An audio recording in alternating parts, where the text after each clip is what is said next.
Hi everybody, Matthew Luken, Chief Architect at DQ here. Welcome to the first drop of our new once per month cadence for accessibility reads.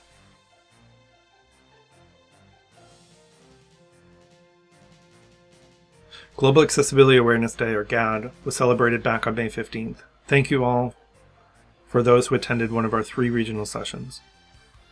Many organizations time significant accessibility announcements on GAD. In case you missed them, here are some of the big announcements I read about. Technology giant Apple has announced new accessibility features including a seamless Braille note-taker, live caption for Apple Watch, accessibility nutrition labels, and a helpful magnifier app. Google announced new AI and accessibility updates across Android and Chrome, including expanded integration of Gemini AI with TalkBack. Expressive captions, which doesn't just transcribe speech but also indicates how something is said, Google Chrome's desktop browser will use optical character recognition to identify text in PDFs or images, making them readable and searchable, and a page zoom feature that lets users increase text size up by 300% without breaking the page layout. Microsoft announced that they have added an accessibility assistant across Microsoft 365 apps. Narrator can now provide rich image descriptions on demand, and they've updated Bing Image Creator to produce more accurate and respectful images of people with disabilities. Meta announced that their Ray-Ban Story smart glasses are getting an upgrade that can describe what the wearer is seeing using Meta's AI. It is expanding its Call a Volunteer feature to allow 18 countries where Meta's AI is available, and live caption in VR, which converts spoken conversation in virtual meetings or events into subtitles in real time on Quest headsets. That's also now available. GitHub announced their pledge to help improve the accessibility of open source software at scale, which included a call for partners to also take the pledge, as well as announcing they will be organizing an open source accessibility summit. The GAD Foundation announced an AI-powered accessibility checker called the AI Model Accessibility Checker. The tool, described as evaluating and comparing how well coding-focused large language models, or LLMs, generate accessible code by providing benchmarks for companies to test and demonstrate the accessibility of their model's output.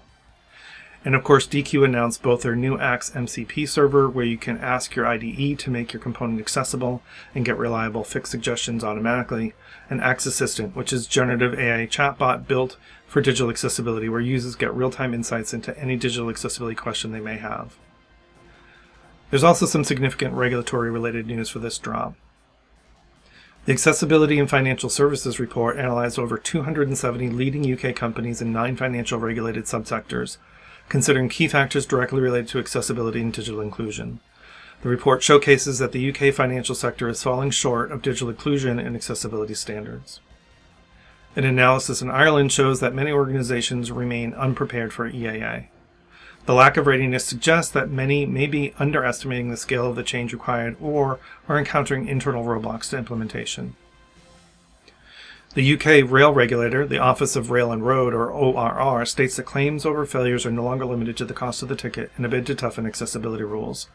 The ORR is set to toughen up accessibility rules after a disabled passenger was awarded about 10 times as much by a court than the rail ombudsman offered pre-booked assistance to board a train failed to materialize.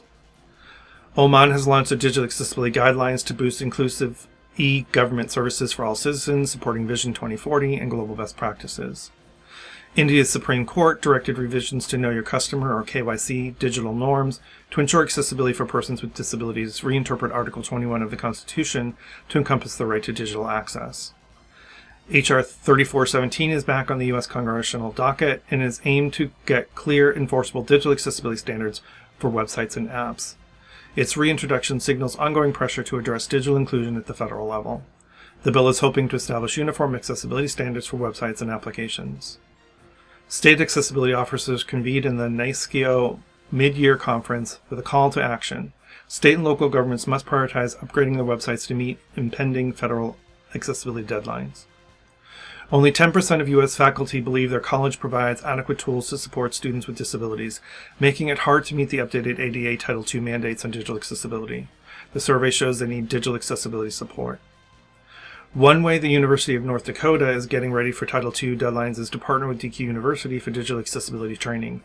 The role-specific courses will be available this summer to all employees and will provide an on-demand service to teach best practices for digital accessibility.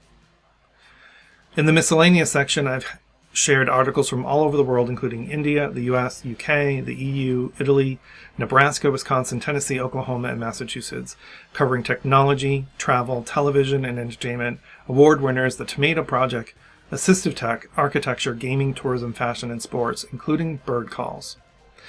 This week's recommended read drops 2 recommendations. The Disability Data Hub Data Initiative from the World Bank Group. This site allows you to analyze data from 63 economies across different developing topics and indicators. And 3Play Media's 2025 State of ASR report.